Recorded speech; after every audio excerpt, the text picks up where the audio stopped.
Today, we will look at Herbert Marcuse's essay from 1965 titled Repressive Tolerance, according to which true tolerance should not tolerate ideas standing in the way of progress and whose influence can still be seen in public debate nowadays.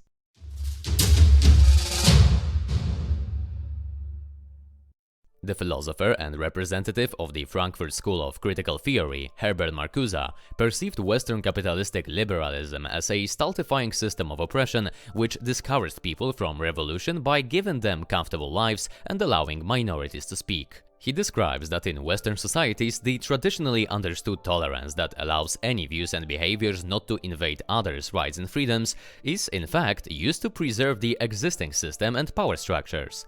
According to Marcuse, in the so-called free market of ideas, the greatest potential for propagating content is owned by the media and institutions that are part of the existing system and which propagate ideas coherent with it.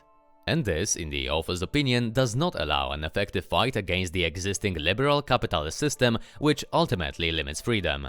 Therefore, according to Marcuse, this liberalist neutral tolerance is, in fact, a repressive tolerance because it stands in the way of revolution and the liberation of society. Therefore, traditional tolerance must be combated and replaced with a new version of true liberating tolerance. This real tolerance should be consciously selective and allow the proclamation of specific views and behaviors only. However, views and statements considered aggressive, chauvinistic, discriminatory, calling for militarization, or opposing the expansion of social programs should not be tolerated. The author also advocates the imposition of rigid restrictions on education so that values considered as non-progressive cannot be passed on, and recommends that scientific research in areas considered to be harmful should not be allowed, for example, the development of nuclear weapons. The views that can and cannot be expressed should be chosen by a small group of enlightened and rational people, not necessarily chosen by society. The essay was the subject of much criticism. It was alleged that under the guise of tolerance, it actually promotes intolerance and the imposition of one set of views.